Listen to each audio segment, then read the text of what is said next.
Next, I would like to invite our Archon from St. John's Mortimer Church to share his message for the day. Let me welcome Reggie Archon for the message.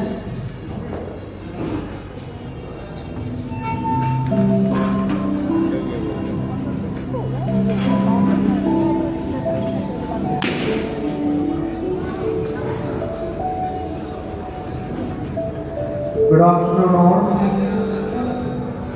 ദൈവത്തിൻ്റെ പരിശുദ്ധ നാമം വാഴ്ത്തപ്പെടുമാറാകട്ടെ.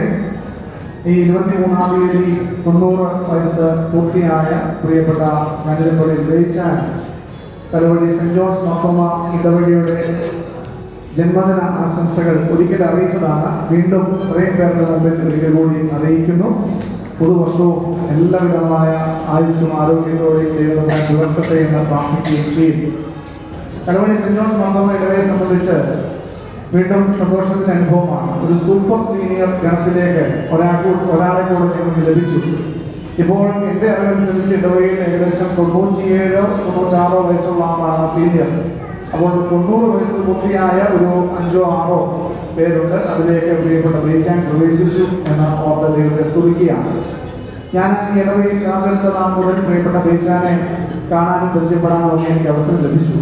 അപ്പോൾ എൻ്റെ ചിന്തയനുസരിച്ച് ബേച്ചാൻ ഒരു 65-70 വയസ്സ് എന്നുള്ള ചിന്തയാണ് തോന്നിയത്. എന്നാൽ ഈ അടുത്തിടയ്ക്കാണ് മകൻ വന്ന് പറയുന്നത് വെച്ചാൽ ഞങ്ങളുടെ അപ്പൻ്റെ 90-ാമത്തെ ജന്മദിനം ആഘോഷിക്കാൻ പോകും. ഞാൻ സത്യം പറഞ്ഞാൽ ഞെട്ടിപ്പോയി. അപ്പോൾ എൻ്റെ ഭാര്യ ഇവിടെ വന്നതിന് ശേഷം എന്നോട് ചോദിച്ചു, എൻ്റെ അച്ഛാ ഈ അച്ചായനാണോ 90 വയസ്സ് എന്ന് ചോദിക്കുന്നത്. അപ്പോൾ ഈ still young, you look still young. അപ്പോൾ ഇപ്പോഴും വളരെ ചെറുപ്പക്കാരനായി ഇരിക്കുന്ന പ്രിയപ്പെട്ട ബേച്ചാൻ എല്ലാവിധമായ ആശംസകളും ഞങ്ങൾ വീണ്ടും നേരുകയാണ്.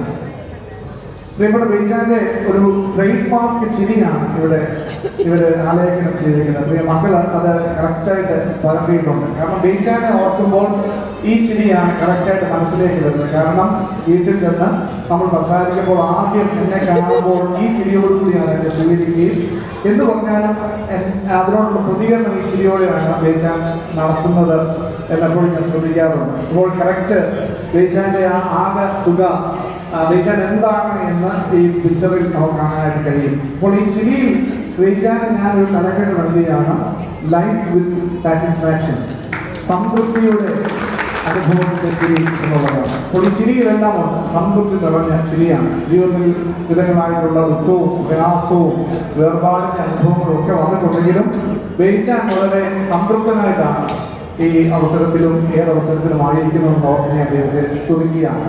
ഒരു ചെറിയ കഥ പറഞ്ഞ് ഞാൻ തുടങ്ങാം. കഥ ആരും ബോധപ്പെടുത്തിക്കുന്നില്ല എന്നുള്ളത് എനിക്കറിയാം. അതുകൊണ്ട് ചെറിയ കഥ പറയാം. മരംവെട്ടുകാരനെ നിങ്ങൾക്ക് അറിയാമായിരിക്കും. അതെ, ആൾ തന്നെയാണ്. പണ്ട് കോടാലി നഷ്ടപ്പെട്ട മരംവെട്ടുകാരൻ. ഇവിടെ ഇരിക്കുന്ന കൊച്ചു പിള്ളേർക്കൊന്നും അറിയാൻ സാധ്യതയില്ല. അവിടെ നിന്ന് പഠിക്കുന്ന പാഠപുസ്തകങ്ങളൊന്നുമില്ല. മരംവെട്ടുകാരൻ്റെ മഴു വെള്ളത്തിൽ വീണ് പോയി അല്ലേ.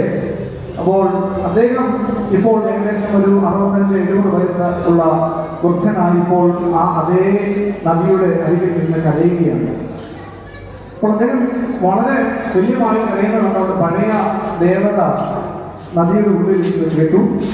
ദേവത പെട്ടെന്ന് ഈ മനുഷ്യന്റെ കരച്ചിൽ കേട്ട് മുമ്പിലേക്ക് വന്നു. അവനോട് ചോദിച്ചു, അല്ലയോ മരംവെട്ടുകാരാ, പഴയ കരച്ചിൽ തന്നെയാണല്ലോ നിനക്ക്, എന്താണ് നീ ഇങ്ങനെ കരയുന്നത്? അപ്പോൾ അവൻ വളരെ ദുഃഖത്തോട് പറഞ്ഞു, എൻ്റെ ഭാര്യയെ എനിക്ക് നഷ്ടപ്പെട്ടു പോയി. അപ്പോൾ ആ ദേവത ചോദിച്ചു, എടാ കുറച്ച് നാൾക്ക് മുമ്പ് നിന്റെ മഴുവാണ് നഷ്ടപ്പെട്ടത്, ഇപ്പോൾ നിന്റെ ഭാര്യ എങ്ങനെ നഷ്ടപ്പെട്ടു? എനിക്കറിയില്ല, എൻ്റെ ഭാര്യയെ നഷ്ടപ്പെട്ടു. ആ മരംവെട്ടുകാരൻ്റെ വലിയ ദുഃഖം കണ്ട് ദേവത പെട്ടെന്ന് താഴേക്ക് പോയി. ഉയർന്നു വന്നപ്പോൾ ഈ മരംവെട്ടുകാരൻ്റെ ദേവതയുടെ കൂടെ ഒരു നല്ല സുന്ദരിയായ ഒരു യുവതി കയ്യിലുണ്ട്. അപ്പോൾ ഈ ദേവത പഴയ ചോദ്യം ചോദിച്ചു മരംവെട്ടുകാരനോട്, മരംവെട്ടുകാര, ഇതാണോ നിന്റെ ഭാര്യ? ഉടനെ മരംവെട്ടുകാരൻ പറഞ്ഞു, അതെ, ഇത് തന്നെയാണ് എൻ്റെ ഭാര്യ. പെട്ടെന്ന് ദേവതയ്ക്ക് അങ്ങ് സങ്കടമായിപ്പോയി. ദേവതയ്ക്ക് അറിയാമായിരുന്നു ഇത് അവൻ്റെ ഭാര്യയല്ല. ദേവത മരംവെട്ടുകാരനോട് ചോദിച്ചു, നീ പറഞ്ഞത് ശരിയല്ല.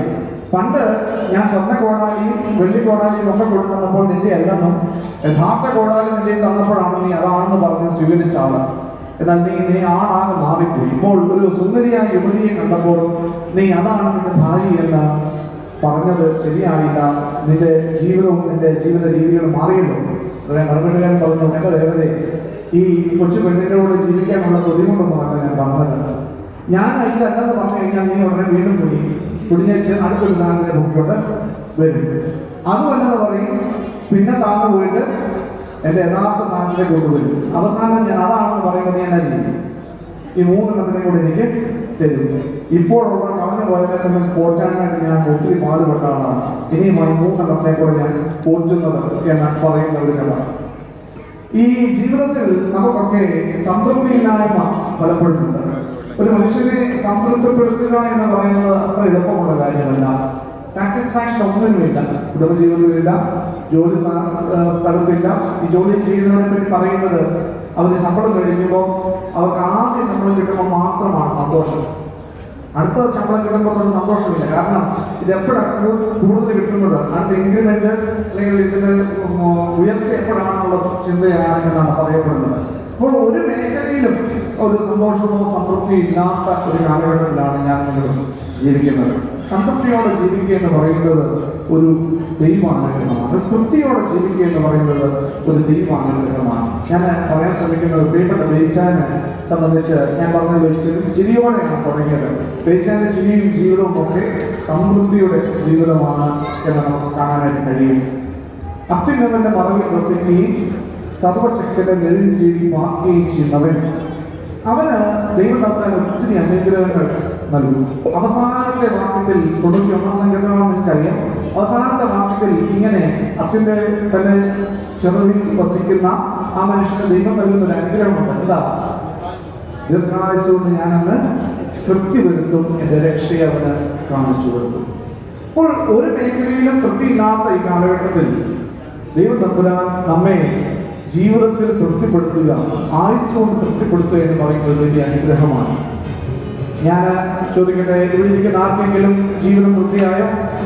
ഇന്ന് ദൈവം നമുക്ക് ചോദിക്കുകയാണ്, മോനെ മതി നമുക്ക് പോയേക്കാം എന്ന് പറഞ്ഞാൽ നമ്മൾ സമ്മതിക്കും. എൻ്റെ ദൈവം കുറച്ച് കാര്യങ്ങളുണ്ട് ചെയ്തു തീർക്കാനായിട്ട് എന്ന് നമ്മൾ പറയാറുണ്ട്. തൃപ്തിയോടെ ജീവിക്കാനുള്ള ഒരു മനസ്സ് നമുക്കുണ്ടാകേണ്ടതുണ്ട്. പ്രിയപ്പെട്ട ബേച്ചാനെ ദൈവം നമ്മളെ അപ്രകാരം അനുഗ്രഹിച്ചിരിക്കുന്നു എന്ന് ഞാൻ ഉറച്ച് വിശ്വസിക്കുന്നു. ഞാൻ പ്രിയപ്പെട്ട ബേച്ചാന്റെ വിജ്ഞാനിയായത് സന്തോഷിക്കുന്നു. കാരണം തൃപ്തിയോടെ ജീവിക്കുന്ന ഒരു പ്രിയ പിതാവിന്റെ വിജ്ഞാനിയാണല്ലോ ഞാനുള്ളത്. ഞാൻ ഈ പ്രിയ കുഞ്ഞുങ്ങളുടെ മക്കളെ അവർ 4 പേരാണ്. അവരൊക്കെ ഇന്ന് ഇവിടെ സന്നിഹിതരാണ്. അവരെ ഞാൻ പ്രത്യേകം അഭിനന്ദിക്കുന്നു. പ്രിയപ്പെട്ട ബേച്ചാന്റെ 90-ാം ജന്മദിനം ഇത്ര വളരെ സന്തോഷത്തോടെ അവർ ആഘോഷിക്കുന്നു. ഇത്രയും ഒരു ബൃഹത്തായ ഒരു പ്രോഗ്രാമായിട്ട് അവർ ക്രമീകരിക്കുന്നു. അതിൽ പ്രത്യേകം ഞാൻ അവരെ അഭിനന്ദിക്കുന്നു. മക്കളെ മാത്രമല്ല, എൻ്റെ പുറകിൽ കൊച്ചുമക്കളും അതിനകത്ത് ഒത്തിരി ഭാഗ്യങ്ങൾ വഹിക്കുന്നുണ്ട്. അവരെ ഞാൻ അഭിനന്ദിക്കുന്നു.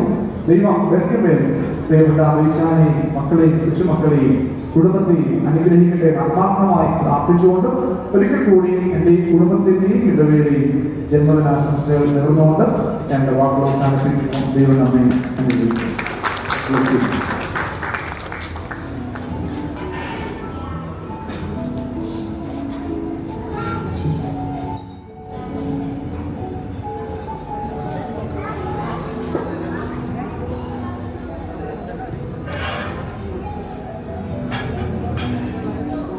Thank you.